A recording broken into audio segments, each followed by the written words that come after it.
சித்ரா பௌர்ணமியை ஒட்டி திருவண்ணாமலையில் கிரிவலம் செல்ல தமிழ்நாடு மட்டுமன்றி ஆந்திரா, கர்நாடகா, தெலுங்கானா மாநிலங்களில் இருந்தும் லட்சக்கணக்கான பக்தர்கள் குவிந்த வண்ணம் இருக்கிறார்கள். கூடுதல் தகவல்களுடன் நேரலையில் இணைந்திருக்கிறார் நமது செய்தியாளர் வேல்முருகன்.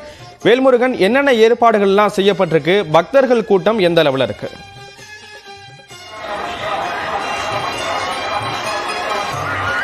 ஸ்ரீராம், நீங்கள் பார்க்கக்கூடிய இந்த காட்சி மிக நீண்ட ஒரு தொலைவிற்கு தற்போது சிவ பக்தர்கள் குறிப்பாக திருவண்ணாமலை நோக்கி படையெடுத்து வந்து கொண்டிருக்கக்கூடிய அந்த காட்சிகளை பார்க்கிறோம்.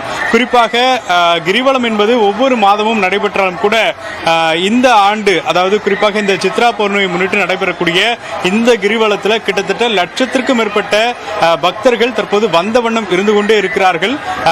இன்று காலை அதிகாலை தொடங்கிய இந்த நடைபயணமானது தொடர்ச்சியாக நாளை அதிகாலை வரையும் நடைபெறும் என்று பக்தர்கள் தெரிவித்திருக்கிறார்கள்.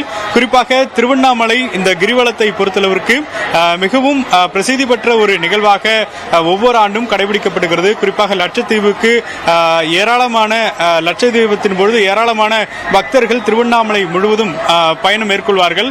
அதே போல தற்போது இந்த கிரிவலத்திற்கு குறிப்பாக இந்த சித்ரா பௌர்ணமியினுடைய மிக முக்கியமான இந்த ஒரு விழாவை கொண்டாடுவதற்கு ஏராளமான சிவபக்தர்கள் தற்போது நீங்க காணக்கூடிய இந்த காட்சிகள் மூலமாக புரிந்து கொள்ளலாம். கிட்டத்தட்ட 14 கிலோமீட்டருக்கு இதே அளவிற்கான கூட்டம் என்பது தற்போது இந்த திருவண்ணாமலை கோவிலை சுற்றிலும், அண்ணாமலையார் கோவிலை சுற்றிலும் தற்போது நடந்த வண்ணம் இருக்கிறார்கள். குறிப்பாக 5000த்திற்கும் மேற்பட்ட போலீசார் தொடர்ச்சியாக பாதுகாப்பு பணியில் ஈடுபட்டிருக்கிறார்கள்.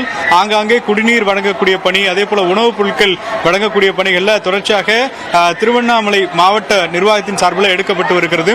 குறிப்பாக 500க்கும் மேற்பட்ட சிசிடிவி கேமராக்கள் சாலையினுடைய அத்தனை பகுதியிலும் தற்போது பொருத்தப்பட்டு உச்சகட்ட பாதுகாப்புல தற்போது இந்த பகுதி முழுக்க ஏற்பாடுகள் செய்யப்பட்டிருக்கிறது. குறிப்பாக கோவிலை சுற்றிலும் தற்போது பந்தல்கள் அமைக்கப்பட்டு வெயிலுடைய தாக்கம் இருப்பதனால அங்கெல்லாம் வந்து ஓய்வு, அதாவது இந்த 14 கிலோமீட்டர் நிறைவு செய்யும் பொழுது கோவிலை சுற்றி தான் அங்க வந்து பக்தர்கள் காத்திருக்கிறாங்க. எனவே வெயில்ல வந்து தாக்கத்தை குறைத்துக் கொள்வதற்கு இந்த சாலைகள்ல குறிப்பாக தார்பாய்கள் போடப்படுகிறது. அதே போல பந்தல்கள் அமைக்கப்பட்டு அவர்கள் பக்தர்கள் சிரமமின்றி உள்ளே செல்வதற்கு வேகமான அந்த ஏற்பாடுகளை காவல்துறை செய்திருக்கிறார்கள். தொடர்ச்சியாக இந்த சின்னக்கடை தெருவு வந்து இந்த தெருவின் முழுக்க தற்போது பக்தர்கள் நீண்ட ஒரு வரிசையில நம்மளுடைய டி நகர்ல ஒரு சிறிய ரங்கநாதன் தெருவில் பார்க்கக்கூடிய கூட்டத்தை கிட்டத்தட்ட 14 கிலோமீட்டருக்கு நம்ம பார்த்து கொண்டிருக்கிறோம். நம்மளுடைய ஒளிப்பதிவாளர் ஆனந்த்ராஜ் அந்த காட்சிகளை வந்து நேரடியாக காண்பித்துக் கொண்டிருக்கிறார். குறிப்பாக திருவண்ணாமலையை பொறுத்தளவிற்கு மிக முக்கியமான அக்னி ஸ்தலமாக இது வந்து கருதக்கூடிய இந்த பஞ்ச ஸ்தலங்கள்ல அக்னி ஸ்தலமாக கருதக்கூடிய ஒரு முக்கியமான பிரதான கோவிலாக கருத முடிகிறது.